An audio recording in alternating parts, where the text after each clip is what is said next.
Welcome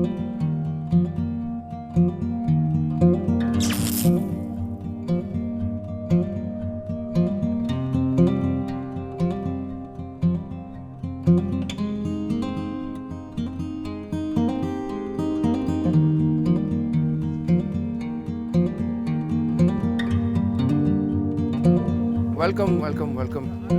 slow, कैसे हैं आप? ठीक ठाक। क्या हाल है आपका?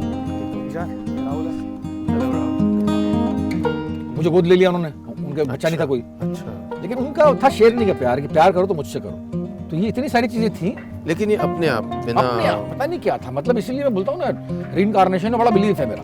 अच्छा। कि आप जिस नोट पर छूटते हैं उस नोट पर आपको कुछ एक चीजें जो है होती हैं। और मैंने पाया कि जब मैं जो बोल रहा हूँ लोग बाग रिसीव कर रहे हैं, मतलब पहली मर्तबा मैं कम्युनिकेट कर पा रहा था। राइट। तो जिस बंदे के ऊपर उसके मोहल्ले के कुत्ते ने भौंकना स्वीकार नहीं किया था, उस बंदे की बात से लोग बाग वाह। इत्तेफाक रख रहे हैं। अल्कोहलिज्म होता है सर, ये अल्कोहलिज्म होता है। ये A303 इसकी मेडिकल नेम होता है इस बीमारी का। अच्छा, वो पड़ गई मेरे को आज। अच्छा, वो भी पड़ी हाउ बैड वाज इट? अरे वेरी बैड।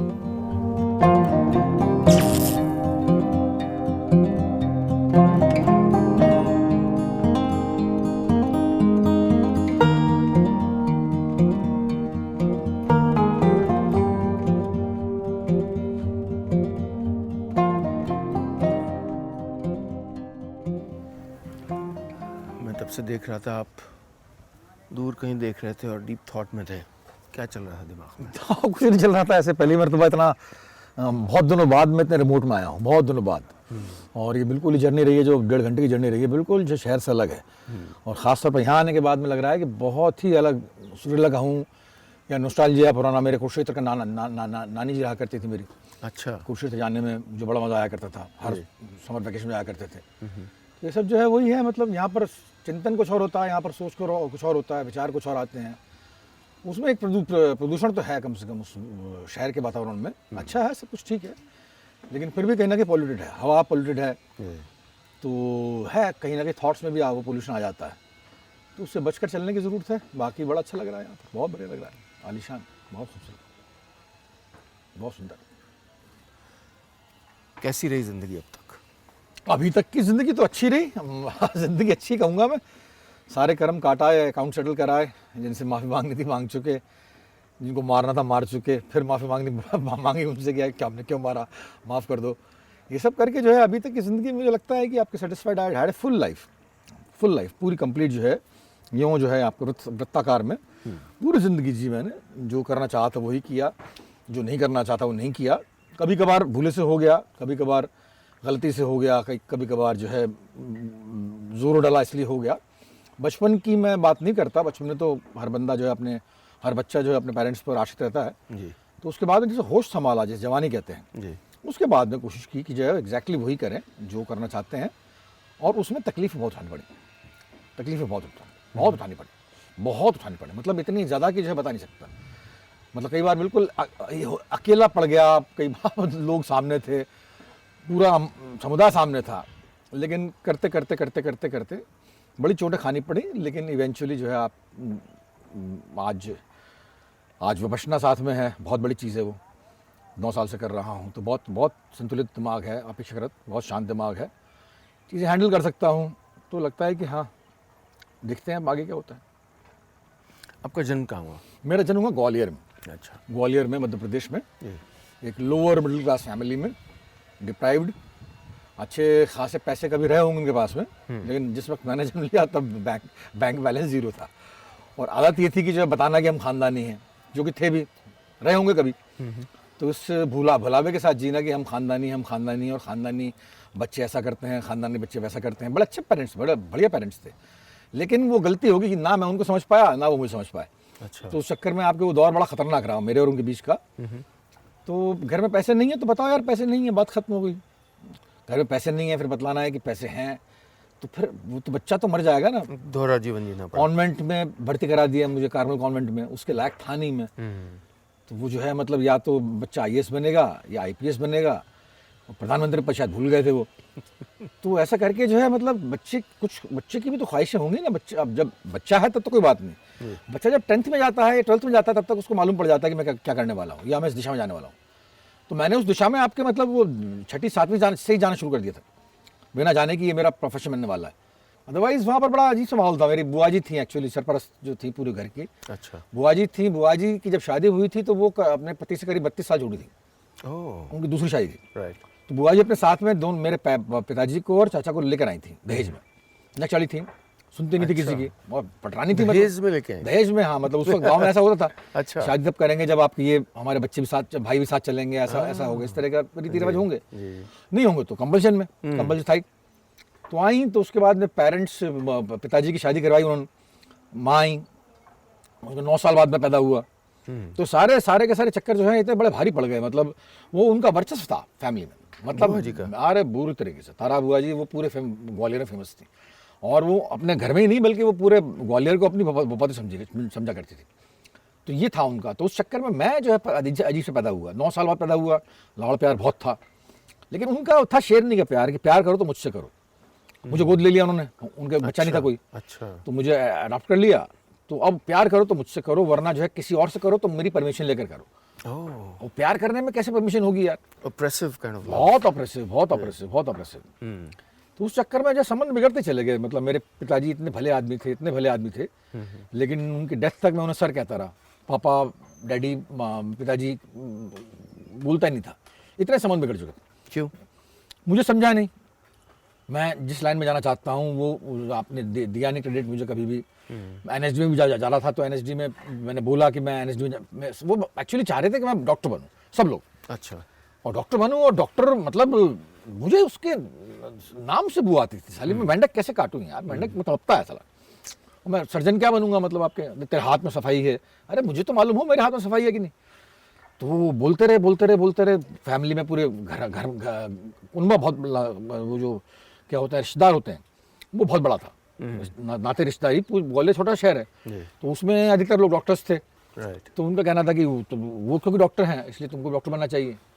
अब ये बात मेरी कभी समझ नहीं आई। तो उस चक्कर में अच्छा, मैं फर्टाइल बहुत बचपन से था। 8th में मैंने पोट्री लिख ली थी, लंबी चौड़ी, जो कि आज की तारीख में मैं कैसे लग गया मुझे मालूम नहीं। 7th में मैंने पहली पेंटिंग बना ली थी। 10th में पहला स्कल्पचर। अच्छा। माउथ ऑर्गन गाना तो मैं बचपन से लेकर आया था ऊपर से। हारमोनियम मैंने 8th में सीख लिया था। तो ये इतनी सारी चीजें थी, लेकिन ये अपने आप बिना पता नहीं क्या था। मतलब इसीलिए मैं बोलता हूँ ना, रीइंकार्नेशन में बड़ा बिलीफ है मेरा। अच्छा। कि आप जिस नोट पर छूटते हैं उस नोट पर आपको कुछ एक चीजें जो है होती हैं, अच्छी की हैं, बुरी की हैं। तो बुरी की हैं उनके अकाउंट सेटल करने पड़ते हैं, और जो अच्छी की हैं उनको उनका परिणाम मिलता है इस जन्म में। मैं बहुत मानता हूँ। मेरे कम्युनिस्ट दोस्त बड़े मजाक में उड़ा देते हैं। अब आई केयर डैम। तो उस चक्कर में जो है बहुत सारी चीज़ें ऐसी होती रहीं जो कि मेरे पिताजी को पसंद नहीं थी। फिर बाद में उन्होंने नकार दिया मुझे कि अब तुम कुछ नहीं कर सकते। 10th के बाद में, फर्स्ट ईयर के बाद में, साइंस कॉलेज में था मैं, फर्स्ट ईयर मैंने क्रॉस किया। उसके बाद मैंने कहा कि अब मेरे से पढ़ाई तो होती नहीं है। तो मैंने छोरे बुरे मार लिए, अपने ब्लेड चला लिए अपने बाहों में, और आपके सीने पे भी हैं निशान भी हैं अभी। My God. तो मैंने कहा हाँ मैं नहीं पढ़ सकता, मैं केमिस्ट्री में एज अ प्रोटेस्ट पूरा खून हो गया। मैंने कहा बताइए कि अब मैं क्या करूँ। तो वो था, तो इवेंचुअली उसी वक्त जो है थिएटर का शौक लगा।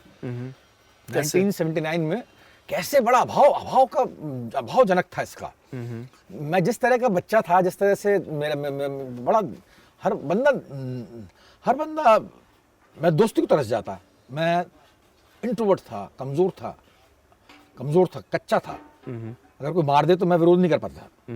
और विरोध इतना अंदर था, आक्रामक इतना था कि वो फर्स्ट ईयर में या सेकंड ईयर में मेरे ख्याल से मेरे को लड़का मार जाया करता था, मेरे किराएदार का। क्यों? तो ऐसे जनरली बुली। तो मैं रोता हुआ जाता माँ के पास में कि माँ ऐसा हो गया। तो उनने ऐसे बोल दिया कि तू कभी उसको मार दे। तो खाने का टिफिन था लंबा चौड़ा, अच्छा खासा, मतलब उसमें खाना भरा हुआ था, भारी था। वो मैंने सर में दे मारा, छोटी चोट मारी नहीं, वो पूरा सर फूट गया उसका। मैंने कहा मैं तो मार दिया माँ, आपने कहा था। माँ देहाती थी बेचारी, देहात की स्त्री थी, कुरुक्षेत्र जैसे जगह से आई थी। तो वो जो है बड़ा घिचा पिचा, टूटा फूटा, कटा फटा, इंट्रोवर्ट किस्म का बचपन रहा, जिससे कि मैं रिलेट नहीं कर पाया, किसी से रिलेट नहीं कर पाया। अलग थलग रहता मैं। 8th क्लास में ये अलग थलग रहता मैं, करते 8th क्लास तक मेरी ये स्थिति रही। 8th में जो है मुझे किसी ने, मेरी टीचर थी मिसेस कार्डजू और मिसेस विजन, उन लोगों ने कहा कि तुम बात अच्छी करते हो क्लास में, हिंदी तो बहुत हिंदी में बड़े पकड़ते थे प्रकांड। कैसे? अरे वो मेरे पिताजी चंदा मामा नंदन पराग वगैरह लाया करते थे, जी। तो उसमें मैं गजब था, ऐसे होते मैं गजब करता, मतलब नाम था मेरा। तो उन्होंने टीचर्स ने कहा कि जो है तुम अब हमें प्ले कर रहे हैं हु डाइड फर्स्ट, अच्छा अरेबियन नाइट्स का एक एक्सेप्ट है जी। वो जो है उसमें तुम जो है अबू हसन मेन रोल जो है वो तुम करो। तो मैंने कहा मैं कहाँ से करूँगा, मैं तो जानता भी नहीं हूँ, आपके प्ले किया भी नहीं। तो कहने लगे नहीं हमने तुमको देखा बात करते हुए, तुम कर सकते हो, तुम करो। तो मैंने कहा करते हैं, करा मैंने वो प्ले, और मैंने पाया कि जो मैं जो बोल रहा हूँ लोग बाग रिसीव कर रहे हैं, मतलब पहली मर्तबा मैं कम्युनिकेट कर पा रहा था राइट। कि मैं बोल रहा हूँ, हंस रहे थे लोग बाग, मैं रोने की तो स्थिति नहीं आई थी इस प्ले में, लेकिन बाद में मैंने जाना कि मैं रोने को बोलता हूँ तो रोते नहीं है लोग बाग। तो जिस बंदे के ऊपर उसके मोहल्ले के कुत्ते ने भौंकना स्वीकार नहीं किया था, उस बंदे की बात से लोग बाग वाह। इत्तेफाक रख रहे हैं। तो मेरा इन्फिनिटी कॉम्प्लेक्स बहुत गल गया। जैसे कपड़े मैंने पहने थे अरेबियन नाइट्स था, राइट। बड़ी खूबसूरत कॉस्ट्यूम्स थी जी। तो उसमें फर्स्ट फॉपअप भी हो गया था, हालांकि एक मेरा अच्छा। शलवार खुल गई थी उसमें उसमें अच्छा। हाँ फिर? बंद हो गया प्ले, मतलब फाइनल शो के एक दिन पहले, Right. जिस दिन स्कूल के लिए होता है ना, जी, फिर जी। पेरेंट्स के लिए होता है, Right. पेरेंट्स के लिए बड़ा अच्छा हुआ शो, बहुत ही बढ़िया हुआ। हाँ। तो मैंने पाया कि मेरे इतने सारे कुसंस्कार जा रहे हैं, इतने सारे लोगों से बात कर पा रहा हूँ, लोग मेरी बात सुन रहे हैं, मेरा कुछ महत्व है सोसाइटी में। ऐसा करते करते मैंने कहा यार ये तो अच्छी चीज़ है, कंटिन्यू करते हैं। तो 1979 में मैंने, आज 40 साल हो गए मेरे पब्लिक प्रोडक्शन, 1979 में मैंने एक प्ले किया था दिल्ली तेरी बात निराली, अच्छा। ग्वालियर में। वहाँ से शुरुआत हुई, वहाँ से दिल्ली तेरी बात निराली, एम इंद्रजीत, अबू हसन, उसके बाद अरे शरीफ लोग, उसके बाद बहुत सा 83 तक मैं लगातार 4 साल प्ले करता रहा, और मुझे बड़ा सुकून मिलता, उससे बहुत सुकून मिलता। और सबसे खतरनाक जो है आपके मतलब मेरे पेरेंट्स जिस चीज़ से सबसे सुलझे हुए थे वो यही था। मैंने कहा कुछ और कर लेता, गाता भी है, ये भी करता है, मैं सब कुछ करके देख चुका था। लेकिन जो यश आपको मिल रहा होगा उससे स्थानीय स्तर पर, यश भी मिल उनको रहा अच्छा था, नहीं लगता था? उनको अच्छा नहीं लगता था, उनके हिसाब से मतलब अरे वो रोल कैसा है, क्या रोल कर रहा है। मैंने कहा मैं बड़ा दिल्ली तेरी बात निराली में हकलू का एक रोल था, हकला नौकर होता है, एक ही एंट्री थी उसकी, ओके। और जाता है तो उसको लोग मारते हुए ले जाते हैं। तो उन्होंने कहा खानदानी बच्चा और ऐसे नौकर का रोल कर रहा है साला, तो बड़े बोलते मेरे पे, और मैं कहता कि मैं तो करूँगा सर, अब पीछे नहीं जाऊँगा मैं। तो वो था। तो और पोइट्री मैंने 8th या 10th में कहना शुरू कर दिया। पोइट्री भी कौन सी, अब मैं यकीन नहीं कर पाता कि ये मैंने लिखी है। जिंदा हो हाँ तुम कोई शक नहीं, सांस लेते हुए देखा मैंने भी है, हाथ और पैर और जिस्म को हरकतें खूब देते हुए देखा मैंने भी है, अब भले ही ये करते हुए होंठ तुम दर्द सहते हुए सख्त सी लेते हो, अब इतना भी कम किया तुम्हारे लिए, खूब अपनी समझ में जी लेते हो। उसके बाद में लंबा किया मैंने, लेकिन ये 2-3 शेर मैंने उस वक्त लिखे थे, और मैं आज पढ़ता हूँ उसको तो लोग कहते हैं कि यार ये तो बहुत मैच्योर पोएट्री है। बिल्कुल बिल्कुल। तो ये मैं भी समझ नहीं पाया, इसलिए मुझे लगता है कि किसी नोट पर मैं छूटा था, उस नोट से मैं आगे कैरी ऑन किया, गंदी आदतों में भी और अच्छी आदतों में भी। तो वो जो है लगातार 83 में रवि उपाध्याय था, एक मेरा दोस्त था, जी। उसने कहा कि यार तुम कुछ क्या करना चाहते हो, तो मैंने कहा मैं कंफ्यूज हूँ, कुछ नहीं करना चाहता। तो ऐसे काम नहीं चलेगा, कुछ तो करना चाहते हो ना। मैंने कुछ नहीं करना चाहता, तो मैंने कहा अपनी चाहत को करे दो। NSD एक इंस्टीट्यूट होता है, तब तक नाम सुन चुके थे NSD का, तो वहाँ के लिए अप्लाई तो करो, सिलेक्शन बड़ा मुश्किल से होता है, अप्लाई करो, हो सकता है हो जाए, नहीं हो तो फिर कुछ और सोचना। मैंने कर दिया। इत्तेफाक से उस वक्त जो है आपके 12th उसकी क्वालिफिकेशन थी, 12th स्टैंडर्ड। अगर ग्रेजुएशन होती तो मेरे ख्याल से अगले और 5 साल नहीं कर पाता मैं। साइंस में ग्रेजुएशन कर रहा था मैं, जिस चीज़ से इतना डर लगता है उसमें आप ग्रेजुएट होने की कोशिश कर रहे हो। तो मैंने दे दिया पिताजी से। वहाँ पर बड़ा धक्का लगा यार, मतलब पिताजी इतने अच्छे आदमी थे मेरे, बहुत भले आदमी थे, और अपनी कुछ एक शौक को पूरा नहीं कर पाए थे वो। जैसे शायद यही नाटक हो गया, या रसी आदमी थे। अच्छा। रसी आदमी थे, तो उन्हें डर लगता था कि बेटा किसी गलत लाइन में ना चला जाए, तो उन्होंने इसमें भी डिस्करेज किया कि तुम पूरे MP में से 2 लोगों का होता है, स्टेट स्कॉलरशिप 2 लोगों की मिलती है, तुम क्या करोगे। मैं सेंट्रल में आ गया, मुझे सेंट्रल की स्कॉलरशिप मिल गई, इतना बढ़िया इंटरव्यू गया मेरा, तो हो गया। होने के बाद में वो मेरी गलती थी। होने के बाद में 83 में मेरा सिलेक्शन हुआ था, उसके बाद तो बहुत खुश भी हुए थे, लोगों से मिलवाया था। मेरा बेटा ने NSD में, जहाँ से नसीर निकले हैं, जहाँ से ओमपुरी निकले हैं, जहाँ से अनुपम खेर और राज बब्बर निकले हैं, यही नाम आते थे उन लोग, कमर्शियल नाम तो यही थे। तो वहाँ मेरा बेटा जा रहा है। तो लेकिन तब तक पता नहीं क्या मेरे अंदर गांठ पड़ चुकी थी, क्या था, जिसका मुझे बड़ा अफसोस हुआ कि 1997 में उनकी मृत्यु हुई। लेकिन उस गरीब आदमी पर मैंने बहुत दुख था, बहुत दुख था। मतलब मैं बात ही नहीं करी मैंने उसके बाद में, इतना आपने त्रस्त कर दिया है मुझे कि अब मैं आपसे, और बुआ जी की वजह से तो मैंने कहा पहले इस महिला को घर से निकालो। मैंने घर इनका है, कहाँ से निकालो, मतलब मैं इस घर में रहूंगा ही नहीं। मैं इतना गुस्सा था। बुआ जी भी बेचारी मतलब बूढ़ी हो चुकी थी। अब मुझे सोचना चाहिए था कि सब बूढ़े हो रहे हैं धीमे धीमे। मेरी माँ, मेरी बुआ जी, मेरे दोनों चाचा, पिताजी, सोच बदल जाती है। हाँ, मैंने ये नहीं सोचा मैं उसको, मुझे बड़ा गिल्ट है कि मैं आखिरी तक जो है इनसे मिसबिहेव करता रहा। जब बिल्कुल खत्म हो गई परिवार तो दिल्ली गए, फिर माँ के साथ में बॉम्बे आया, तो बॉम्बे में मैंने उनको काफ़ी सुख दिया। तो ये ज़रूर था। तो ये स्थिति है, 83 तक की ये स्थिति थी कि मैं उस तरीके से आपके एनएसडी में आया था 83। आपको आपने सर कहना क्यों शुरू किया पापा को अपना? मतलब वो एक न्यूट्रल संबोधन था, न्यूट्रल संबोधन था। मैं ना पिताजी कहता तो मैं उनसे रिलेट कर जाता, रिश्ता बन जाता। हाँ, मैं रिलेट नहीं करना चाह रहा था। बहुत बड़ी गलती थी मेरे को मृत्यु पर्यंत जो है इस बात का अफसोस रहेगा। I should have forgiven them and my self also, जो कि बहुत दिनों बाद फेज आया ये, जो मुझे जब खुद को माफ करना कि यार करके आए हो तुम, तो आपके मतलब चलो गोली मारो, अब कर दिया उनकी मृत्यु के बाद, अब खुद को तो माफ कर दो। मैं खुद को माफ नहीं कर पाया। अच्छा। वो बहुत बाद में जब विपश्यना का फेज आया मेरी जिंदगी में, बहुत लेट आया वो तो, गुलाल के भी बाद में आया। तो उसके बाद में मैंने जाना कि फॉरगिवनेस क्या होती है, मतलब to forgive somebody and to be forgiven क्या होता है, ये बहुत दिनों बाद मेरे ध्यान में आया। तब तक ये जिंदगी चलती रही ऐसी। पर क्या आपको लगता है कि क्रिएटिव लोग रिश्तों के लिए नहीं बने होते हैं? मैं बड़ा कंफ्यूज हूँ। मैं ये आपने जो सवाल पूछा इसका जवाब देने में बड़ा कंफ्यूज हूँ। मतलब क्यों नहीं बनते हैं आपके, मतलब ऐसा क्या? इतनी खूबसूरत बीवी है मेरी, इतने सुंदर बच्चे हैं मेरे, आज तो सेटल्ड है, लेकिन किसी टाइम में उनको बहुत दुख दिया है। बच्चों को तो नहीं दे पाया, बच्चे थोड़ा बच गए प्रकोप से, लेकिन बीवी को तो बहुत दुख दिया। मतलब आप जिस तरीके से काम में व्यस्त रहे, इस तरह से? व्यस्त नहीं यार, कुछ और ही चीज़ें थी। मतलब अल्कोहल और लग गया था साला, अल्कोहलिज्म इतना गंदा लगा वो कि मतलब हर तरह से जो संभव हो सकता था उस तरीके से मैंने दुख दिया, जितना संभव हो सकता था उस तरीके से मैंने दुख दिया। वो बेचारी औरत इतनी डेडिकेटेड थी, मेरी पढ़ी लिखी थी, ट्रेंड आर्किटेक्ट थी from SPA school of planning and architecture Delhi से। तो ब्राइट लड़की थी, बहुत सुंदर थी, बहुत खूबसूरत थी, बहुत पढ़ी लिखी, तमिल। नाम क्या है? प्रिया नारायणन मिश्रा। तो वो जो है आपके मतलब वो इतनी सुधड़ थी कि मेरे जिस फेज से मैं गुजर रहा था उस सारे फेज को उसने सहन किया कि हाँ ऐसा भी होता है, ऐसा भी होता है, ऐसा भी होता है, और तुम थिएटर करो, तुम काम तो करो, कम से कम कुछ तो हो रहा है। ये करके जो उसने मुझे बहुत सपोर्ट किया। ये 2-3 लोग बहुत मेरी ज़िंदगी में, एनके शर्मा, प्रिया, मेरे एक दोस्त है अजीत लाहने ग्वालियर में, ये लोग जो है बहुत मतलब वो बन के आए, एक तरह से सहारा बन के आए।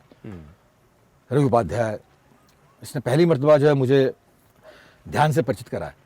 उस वक्त मैं बिना जाने की ये विपश्यना है, 20 साल की उम्र में बिना जाने की विपश्यना है, मैं विपश्यना करता था, बिना जाने की विपश्यना है। और राजयोग 20 साल की उम्र में, हाँ, मुझे एहसास हो गया था, ये प्रश्न मेरे दिमाग में आ गया था कि हम कहाँ से आए हैं और हम कहाँ जाएंगे। अच्छा। 20 साल की उम्र में जब मैंने ध्यान लगाया, उस वक्त मैं कुंवारा था, न शराब पीता था, न सिगरेट पीता था, न नॉनवेज खाता था। तो उसमें जो है आपके मतलब मेरे को ये चीज़ लगाई कि हम कहाँ से आए हैं और कहाँ, ये मूर्धन्य सवाल था मेरी जिंदगी। बिल्कुल मूर्धन्य सवाल था, ये उस वक्त पक चुका था। जवाब मिले, जवाब अब कहीं जाकर मिल रहे हैं। बीच में एक अल्कोहल का फेज आ गया ना, सब कुछ नष्ट कर दिया, सब कुछ खत्म कर दिया उसने। वो कैसे बच गया, मैं कैसे नहीं बचा, ये मुझे मालूम नहीं। शायद मतलब वही कर्म है कि आपको शायद हम पर्पस लेके आते हैं और वो पर्पस पूरे किए बगैर हम जाते नहीं यहाँ से। करवाना मेरे ख्याल से ईश्वर है था, एक हायर पावर पर मैं पक्का यकीन मानता हूँ। एक उच्च सत्ता होती है, वो आप लाख जो है कम्युनिस्ट हो, लाख लेफ्टिस्ट हो, लाख जो है कुछ भी हो, साइंटिस्ट हो, फाइंटिस्ट हो, लेकिन एक सत्ता होती है जिस पर आपको झक मार के यकीन करना पड़ता है। और मैंने बड़े बड़े दोस्तों को जो ईश्वर का नाम लेते देखा, यार भगवान क्यों बोलते हो यार, नहीं मानते तो मत बोलो। बड़े बड़े लेफ्टिस्टों को मैंने भगवान ने भेजा, अरे क्यों, कहाँ से आया तुम्हारे अंदर सवाल, सबकॉन्शियसली कैसे बोलते हो? होती ही होगी, कोई ना कोई चीज़ होती होगी, तभी कहीं जाकर बोलते हो। तो ये जो है हमेशा ये वो सवाल मेरे अंदर हमेशा दिमाग में रहा, एक ये और एक कर्मयोग। विवेकानंद बहुत जल्दी पढ़ लिए थे मैंने। अच्छा। तो उससे जो है भगवत गीता समझ नहीं आती थी, लेकिन विवेकानंद इनका कर्मयोग पढ़ने के बाद में एक उन्होंने 1893 में शायद कुछ लेक्चर्स दिए थे शिकागो में। Right, of course. तो उनकी 65 रुपीज़ की आपकी किताब आया करती थी, कर्मयोग, राजयोग और भक्ति और वेदांत। तो राजयोग कर्मयोग मैंने पढ़ी थी, तो उसे पता नहीं क्यों मैं इतना रिलेट कर गया उस 65 रुपए की किताब किस से। उम्र में? वो तो बहुत जल्दी पढ़ ली थी, अच्छा। वो रवि की वजह से पढ़ी थी, उसने बतलाया था मुझे। हम्म।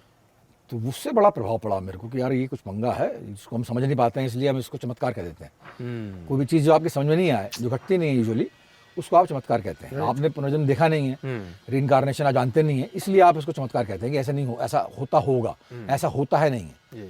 मेरे को यकीन है कि ऐसा होता है। मैं लगातार इसके बारे में और बताइए, क्या थॉट्स हैं आपके? मैं यही कि जो है आपके मतलब हम एक बार किया गया कर्म बिना अपना फल दिए नष्ट नहीं हो सकता। जी। आप किसी भी जन्म में करके आए हो, अगर पहले जन्म में किया है तो आपके इस जन्म में प्रतिफलित होगा या फिर इससे अगले में होगा। एक बार किया गया कर्म बिना अपना फल दिए नष्ट नहीं होता, और ये मैंने अपनी आंखों से देखा है। मैं जब दिल्ली में एक्टिंग कर रहा था, 20 साल में दिल्ली में था, 83 से लेकर 2003 तक, तब मैं लगातार थिएटर कर रहा था। जी। वो सबको मालूम है, बड़ा बड़ा प्रचंड थिएटर था, सुबह से लेकर शाम रात तक का। जी। अच्छा। रात को अल्कोहल, और सुबह 6 बजे से आपके मतलब शाम को 8-9 तक का थिएटर, और 20 साल तक ये चलन चलता रहा। बीच बीच में गैप्स आए, लेकिन ये चलता रहा, और लगातार मेरे कर्म लगातार कर्मठ था, बहुत कर्मठ था। हालांकि मुझे उकसाने के लिए पीछे से एक बंदे की जरूरत पड़ती थी, वो एन के शर्मा था मेरा दोस्त। उसने मेरे को वो डंडा दिया करता था कि चल ये कर वो कर।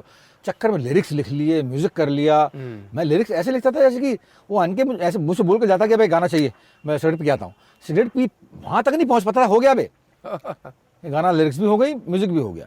बड़े बड़े रोल्स कर लिए तली में आकर के, यार ये मुझे तो ये करना, आइंस्टीन करना है, मुझे करना है। अकेले परफॉर्मेंस कर दिया, and evening with Piyush Mishra करके, दुविधा, बड़े बड़े परफॉर्मेंस कर दिए। तो उससे मैं बड़ा सेटिस्फाइड था। अब जब मैं गया था दिल्ली से, ये हालांकि थोड़ा बात की बात है, 2003 में, तब मैं फूक चुका था। मतलब मेरे पास पैसे तो कमाए नहीं थे कभी ज़िंदगी में। 1 लाख रुपए क्या होते मैंने देखे नहीं थे। अच्छा। हाँ, तो वो था। फिर इमोशनली निचुड़ गया था, रोज़ करके काम करके। फिजिकली तो होता ही, आप एक उम्र में चले जाते हैं तो बिल्कुल। तो करीब 41 साल की उम्र में मैंने बॉम्बे जाने का डिसीजन लिया। अच्छा। तो वो भी परिवार के साथ में। तो मैं तब तक मेरी माँ बची थी, मेरे चाचा जा चुके थे, मेरे माँ थी, मेरी बीवी थी, एक बच्चा हो गया था, बेटा था जोश, और मैं था। ये बहुत बड़ा फैसला रहा। बहुत बड़ा फैसला था। मतलब क्या खाएंगे, मतलब बिल्कुल। पहले तो बीवी थी, तो कहती थी कि मैं काम करती हूँ, तुम करते रहो थिएटर अपना। लेकिन आपने कुछ भी नहीं दिया ना उनको, कुछ तो आपका फर्ज बनता है। कहीं तो पति बनो, कहीं तो बेटा बनो, कहीं तो बाप बनो। तो वो करके जो है, मैं अब यहाँ पर बतलाता हूँ आप कर्मयोग की क्या बात कर रहा हूँ। मैं वहां पर पहुंचा और मुझे आपके लोगों ने काम से लाद दी। अनुराग कश्यप से मैं आज तक नहीं मिला था। वहां पहुंचने के बाद उन्होंने कहा, पीयूष भाई आप मेरे हो, मैंने कहा तू मेरा है ना, ये करो। विशाल भारद्वाज ने मकबूल दे दी। मनोज वाजपेयी ने आपके वो 1971 करके एक फिल्म थी, वो लिखने को दे दी, स्क्रिप्ट और स्क्रीन प्ले और डायलॉग्स। सुजीत सरकार ने अपनी पहली फिल्म थी उसकी, यहाँ उसके स्क्रीन प्ले डायलॉग्स दे दिए। तो ये करके जो है आपके मतलब एकदम से हुआ। हालांकि स्ट्रगल वहाँ भी करना पड़ा, ऐसी बात नहीं है। स्ट्रगल वहाँ पर एक नल फेज आया बीच में, लेकिन इतने बड़े बड़े काम जाने के साथ ही मुझे मिल गए। बिल्कुल। तो ये बहुत बड़ी बात थी। शायद मैं अपने हिस्से का स्ट्रगल यहाँ पर करके गया था, दिल्ली में करके गया था। तो हो गया, बढ़िया हुआ। मतलब आपके कम से कम पाँव तो जम गए मेरे वहाँ पर इस चक्कर में। तो वो जो है आपके एक बार किया गया कर्म बिना अपना फल दिए नष्ट नहीं होता। वो कुछ ये कहीं ना कहीं जो है आपके मतलब काल के बड़े लंबे चौड़े चक्र में ये लोग मुझसे मिले होंगे, ऐसा मैं मानता हूँ। कहीं ना कहीं टकराए होंगे जरूर, और आज जो है इस हालत में टकरा रहे हैं। एक वाइब्रेशंस थे, अच्छा सहयोग हुआ, और मतलब इमीडिएटली कुछ झंकार हुई कि आपके बॉस इसको काम देना चाहिए, और आओ करते हैं। और बाकी 20 साल में करके गया था, उसका नाम तो बहुत था। मेरे सामने के किए गए बंदे, या तो मेरे साथ काम किया था जिसने वो गया था वहाँ पर, या मेरे बाद के बंदे, या मेरे बाद के बंदे। 20 साल तो बहुत होते हैं। बिल्कुल। तो एनएसडी की पूरी जनरेशन निकाल दी मैंने अपनी आंखों के सामने। सबको शराब पिलाई साली और बगाड़ा। तो ये करते करते ये इसका मेरा कहने का मतलब ये था कि आपके ये जो होता है कि एक बार किया गया कर्म बिना अपना फल दिए नष्ट नहीं होता, इसका ये होता। और जो बुरे कर्म थे उसका भी मैं बहुत फल मिला। बहुत दुख पाया यार। पता नहीं कैसे आपके बड़ी ड्रिंक कैसे पड़ी शराब, पता नहीं कैसे पड़ी यार। मैंने आपके बम्बई जाके नहीं इसके 86 से मैंने थोड़ी बियर पी थी। अल्कोहलिज्म होता है सर, ये अल्कोहलिज्म होता है। ये A303 इसकी मेडिकल नेम होता है इस बीमारी का। अच्छा। वो पड़ गई मेरे को आज। अच्छा, वो भी पड़ी। How bad was it? अरे वेरी बैड। दिन भर जरूरत? दिन भर तो नहीं, रात को। दिन भर कभी नहीं पी। रात को very bad it is. And वो इट इज सोशल डिजीज। दूसरी बात ये है कि आप अपना तो बुरा करते ही हैं, बीवी का, बच्चों का, अपने आसपास वालों का, उनको बुरा और करते हैं। राइट। तो वो तो कैसे निकल आया हूँ वहाँ से मैं। क्या आप रियलाइज करते थे कि आप बुरा कर रहे हैं? करता था मैं। तो वो भी एक तपिश थी अंदर तपिश थी वो भी, की? मैं रोक नहीं पा रहा अपने आप को, ये बात भी थी। गिल्ट भी है। गिल्ट भी है, गिल्ट और बढ़ता जा रहा है लगातार आप रोक नहीं पा रहे। आप किसी से कह नहीं सकते कि बॉस मैं नहीं कर रहा, ही करवा रहा कोई मुझसे। मैं बीमार हूँ। मैं बीमार हूँ, बीमारी है। बिल्कुल। तो 2005 में कुछ एक बंदे मिले मेरे को, नाम नहीं बतलाऊंगा उनका। जी वो एक ऑर्गेनाइजेशन है, जी। उन लोगों ने कहा यहाँ पर आओ। मैं गया वहाँ पर, तो उन्होंने उन्होंने कहा ये it's a spiritual disease. Spiritual disease. Spirit okay, and spiritual. That's interesting. Spirit मतलब ये स्पिरिट होती है ना, राइट। स्पिरिचुअलिज्म। अच्छा। And it's a killing disease. इसका कोई निदान नहीं है। डॉक्टर्स के पास गया तो उन्होंने कहा कोई निदान नहीं इसका। उन्होंने कहा कि ये देखो ये प्रोग्राम है पूरा का पूरा एक अच्छा। 12 स्टेपिंग। 12 स्टेपिंग। हाँ, उसमें जो आपके मतलब कुछ एक स्टेप्स थे जी। जो मैं ले नहीं पाया आज तक। हाँ, चौथा और पांचवा स्टेप था उसमें से। थैंक यू बेटा। Thank you. चौथा और पांचवा स्टेप था जो कि मुझे लगता था कि मैं सबसे आसानी से ले सकता हूँ। अच्छा। वो सबसे मुश्किल लगता था लोगों को। जो नहीं ले पाए वो क्या थे? अरे वो ऐसे ही कि जो है मतलब छोड़ नहीं पाया। हाँ। पहला होता है आपके इसको छोड़कर जो है स्टेप लेने हैं। अच्छा, तो वो स्टार्ट। तीसरा स्टेप, राइट। वो मैं कर नहीं पाया, वो छोड़ नहीं पाया। उसके छोड़े बिना मैंने स्टेप्स लिए। चौथा होता है अपनी जिंदगी के बारे में सब कुछ लिख लेना, पॉइंट बाय पॉइंट। और वो भी जो है मतलब दुनिया में जिस बंदे ने आपको परेशान किया उनका नाम लिखना। आपकी क्या गलती थी? 1% उनकी तरफ ब्लेम नहीं करना है, आपकी क्या गलती थी। उसके बाद में 5th स्टेप था सबसे खतरनाक, कि जाकर जो है उन लोगों से माफी मांगनी।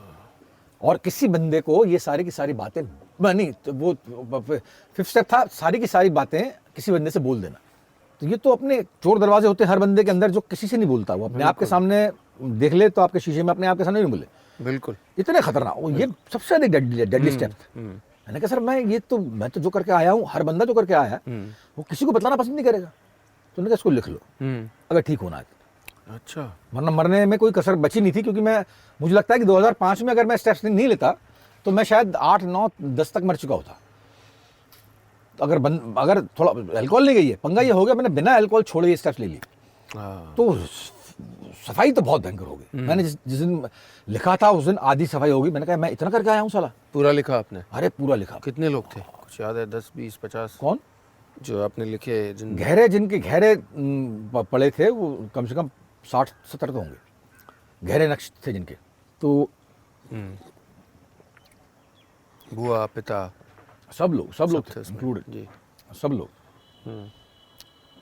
ये हो गया और लिखा। फिर जिस दिन किसी को बताया वो कौन? कोई रिकवर्ड अल्कोहलिक था। अच्छा। सीनियर होते हैं वहाँ पर। मित्र नहीं? अरे छाटना पड़ता है ना यार। अच्छा। छाटना पड़ता है ना। ये बात आप कैसे बोल सकते हो किसी ऐसे भरोसेमंद बंदे को जो उससे निकल कर आया, जो समझता भी है ये। और वो अल्कोहलिक से बढ़िया कौन समझेगा अल्कोहलिक? राइट। तो रिकवर्ड अल्कोहलिक थे जी। 1 नहीं 2-3 बंदों के साथ में स्टेप लिए। उससे जो है जब लेकर आया मैं मारता अपने आप को। मतलब मैं मारता अपने आप को, क्या कर रहा है तू? तेरी बातें ये भगवान को भी नहीं मालूम है, तू किसको बतला रहा है? और अगर ये बातें बाहर मालूम पड़ गई मर जाएगा तू। लेकिन जिद थी कि साला ये तो करना, ये सफाई तो करना। ये स्ट्रेंथ कहाँ से आ रही? पता नहीं कहाँ से आ रही थी यार, पता नहीं कहाँ से आ रही थी। क्योंकि मैं तो वेट लॉस तक नहीं कर पा रहा हूँ कि मैं वॉक किया करूँ, तो आप कितनी बड़ी लड़ाई की बात कर रहे हैं यार। वो तो पता नहीं कहाँ से आ रही थी, पता नहीं कहाँ से आ रही थी। It's a very lonesome battle.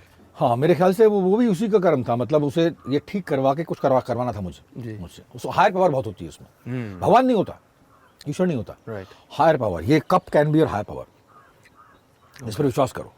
एक कोई हायर पावर आप चूज कर लो, उसके बाद उस पर विश्वास करो। अच्छा। तो मैंने किया मैं ईश्वर को और मानने लगा बल्कि। लेकिन गलती होगी कि आपके बिना अल्कोहल छोड़े जो है मैंने वो स्टेप्स ले लिए। तो आज तक नहीं गई है। आज भी अगर पीता हूँ, कभी पी लेता हूँ तो चुपचाप अपने कमरे में घुस जाता हूँ, क्योंकि मुझे मालूम है कि पीने के बाद में है भाई बहुत ज़्यादा नहीं है अल्कोहल इनटेक। पीने के बाद में मेरी साइक बदल जाती है। किस तरह से? साइक मतलब मैं कुछ भी कर सकता हूँ, लेकिन उससे काम में बाधा नहीं आती। काम में आपके मतलब मैं आज तक कहीं भी करने गया काम पर, मैं आज तक घर वालों के सामने, जो अगर बड़े बुजुर्ग हैं उनके सामने नहीं पीता। ये सब चीज़ें हैं। और दूसरी बात यह कि बच्चे जो है आपके बड़े बच्चों पर इसका प्रभाव नहीं पड़ा। जब बच्चे हुए थे तो आपके, जब मैं वो जागा करते थे, स्कूल जाया करते थे, तब तो मैं शराब पी के सो रहा होता था, और जब वापस आया करते थे तब मैं बाहर जाता था, तो या अपने काम से। तो वो बच्चे बहुत बहुत अच्छे हैं मेरे। बड़ा वाला जोश है, छोटा वाला जय है जी। क्या उम्र है उनकी? बड़ा वाला 21 साल का है, वो अभी आपके होटल मैनेजमेंट करके जो है आपके अहमदाबाद में किसी होटल में लगा है, सी क्राउन प्लाजा है मेरे ख्याल से, जी जी। वहाँ लगा है। छोटा वाला जो है उसने अपनी बर्थडे अभी मना 14th बर्थडे अभी 7 नवंबर को मनाई है। और दोनों बंदे, अच्छी बात है कि मेरे फील्ड में नहीं, इसलिए नहीं कि मेरी फील्ड ख़राब है। मैं तो ये एक्टर्स जो हैं, एक्टर्स की जात को कोसता हूँ कि यार क्यों अपने बच्चों को बर्बाद करते हो। तुम्हारे पेरेंट्स के एक्टर थे, मेरे पेरेंट्स जो आपके अपर डिवीजन क्लर्क पर रिटायर हुए थे, तो मैं अपने बच्चे से क्यों अपेक्षा करूँ कि वो भी इतना टैलेंटेड हो। राइट। तो मैंने भेजा उनको कई गिटार सीखने के लिए, कई बार गाना सीखने के लिए, और उनकी उनकी उनका उनका अच्छा किस्मत थी कि आकर उन्होंने मुझसे बोला कि बाबा हमें मज़ा नहीं आ रहा। दोनों फुटबॉलर हैं, और बड़ा वाला स्पोर्ट्स में जाना चाहता है, अभी होटलिंग कर रहा है, और छोटा वाला शेफ बनना चाहता है, अच्छा खाना बनाता है। तो ये चीज़ें हैं। तो बहुत ही समझदार बच्चे हैं मेरे, अभी तक तो हैं भाई, आगे को कह नहीं सकता, अभी तक तो हैं। जो तो आपको अपनी पत्नी से वो समझ और सपोर्ट मिली, उन्होंने आपको मुश्किल वक्त में समझा, जो आप अपने आप से अपने पिता के लिए अपेक्षा कर रहे थे? जिस तरह से आपकी पत्नी साथ रही, या उन्होंने आपको आपके जो भी आपका रवैया था उसके बावजूद भी समझा, काश आप अपने पिता को उनके रवैये के बावजूद समझ पाते। क्या ये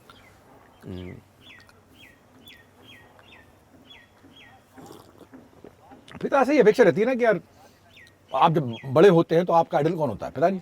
जी। मेरे फादर सबसे खूबसूरत हैं, थे भी वो, बड़े हैंडसम थे, 5 फुट 10 इंच का बंदा, इतना हैंडसम। फेलियर थे जिंदगी में, बाकी बड़े फेलियर क्यों? फेलियर थे मतलब वक्त से पहले जो मेरे फुआ जी थे, बुआ जी के हस्बैंड, वो चले गए थे, तो सारा काम संभालने की जिम्मेदारी इनकी आ गई। अच्छा। तो इन्होंने वो किया, सब अपना ठेकेदारी वगैरह करते थे मेरे बुआ जी, कंटिन्यू किया उसको। उसमें बहुत फेलियर्स मिले, किस्मत होती है कई बार। ट्रक्स का बिजनेस किया, वो ख़राब हो गया। फिर बहुत ही अंदर घुस गए शैल के।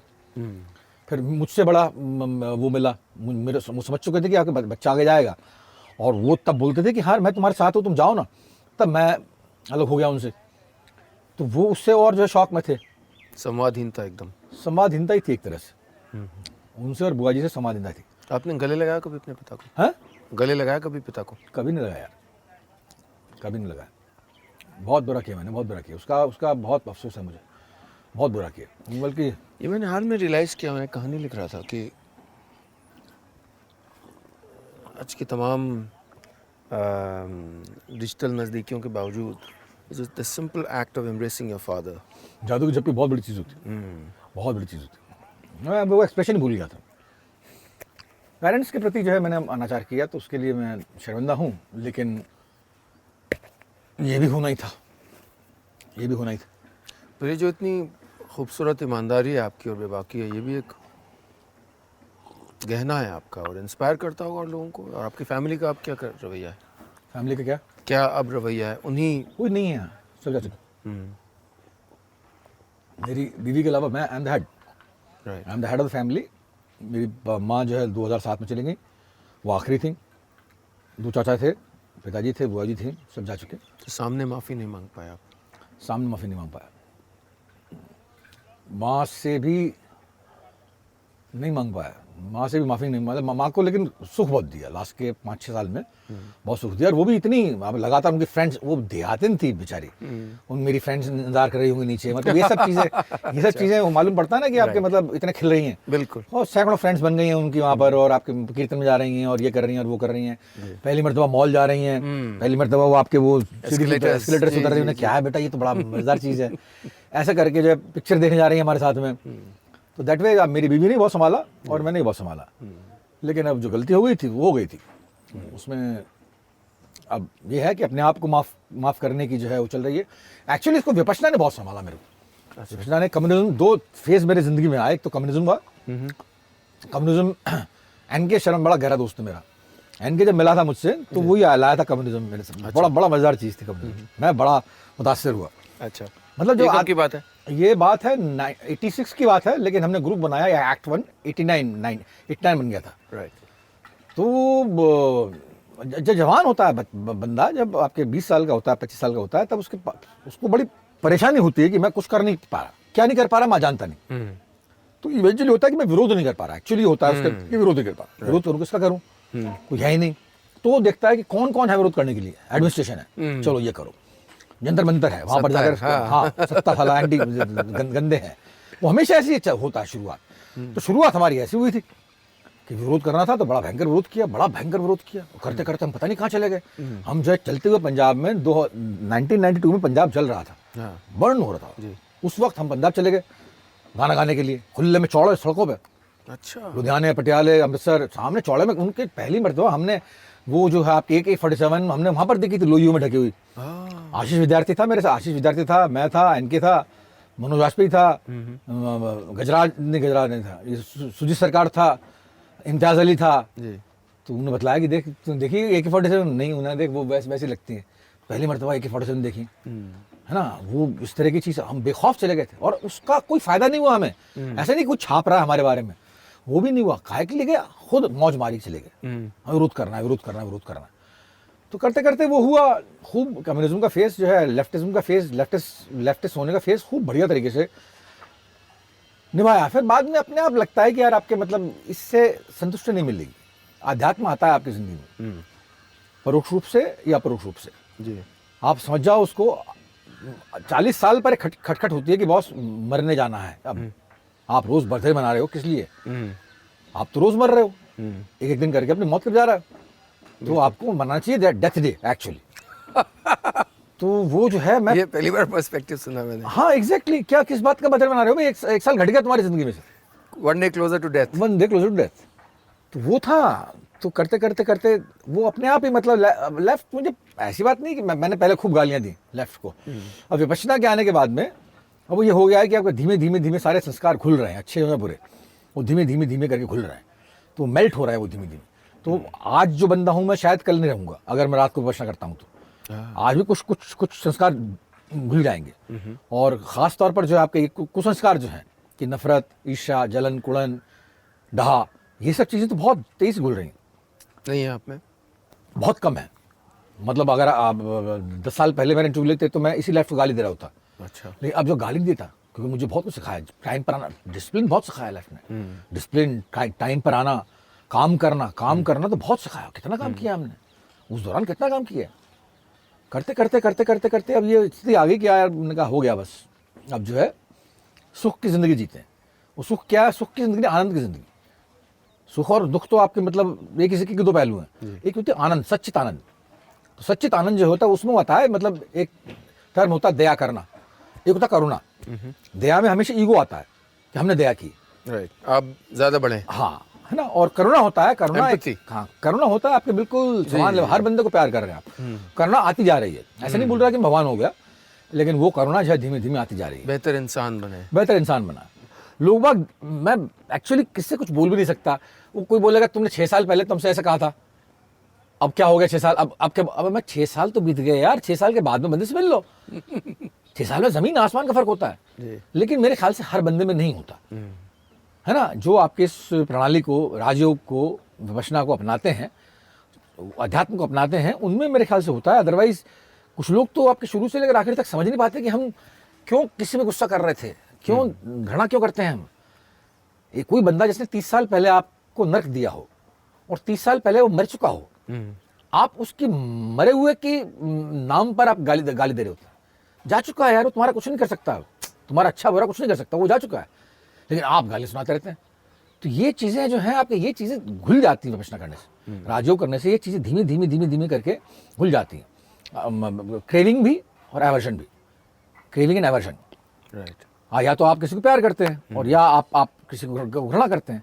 प्यार करते हैं मतलब क्रेविंग होती है उस तरफ जाने की, और अवर्शन आपके मतलब नफरत होती है। तो ये दोनों चीज़ें घुल जाती हैं धीमे धीमे धीमे धीमे करके। आपके दोनों चीज़ें, पहले आपके क्रेविंग घुलती है, उसके अवर्शन घुलता है, उसके बाद फिर धीमे धीमे क्रेविंग का काम होता है।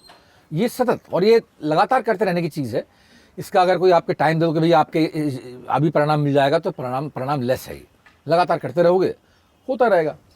शाम ढल रही है, तो हम बातचीत अपनी रिज्यूम करेंगे थोड़ा अंधेरा ढल जाने के बाद। चलो। जब मैं बहुत आतुर हूँ कि आपकी गायकी भी सुने, आपकी पोइट्री भी सुने, आप थोड़ा और रम जाएं मेंटली भी। और उम्मीद है कि हम और कुछ पढ़ते हैं। खोए दोस्त, हाँ दोस्त खोए कुछ लोगों को समझ आ गया, कुछ लोगों को नहीं आया, अभी तो खोए बैठे हैं, लेकिन मिलेंगे बाद में, ऐसी बात नहीं है। अब धीमे धीमे अब वो चरण चल रहा है जब मैं सबसाइड कर चुका हूँ, तो अभी इस वक्त जो है आपके यही है, मतलब अगर वो मूड ऑल्टर तभी हो सकता है जबकि मूड ऑल्टरिंग सब्सटेंस लिया जाए, जैसे कि ड्रिंक। गुस्सा बहुत आता है। बहुत भयंकर गुस्सा, अच्छा बहुत भयंकर। मतलब मेरे सारे क्रिएटिव फील्ड के पीछे, आपके क्रिएटिव माइंड के पीछे गुस्सा ही गुस्सा था।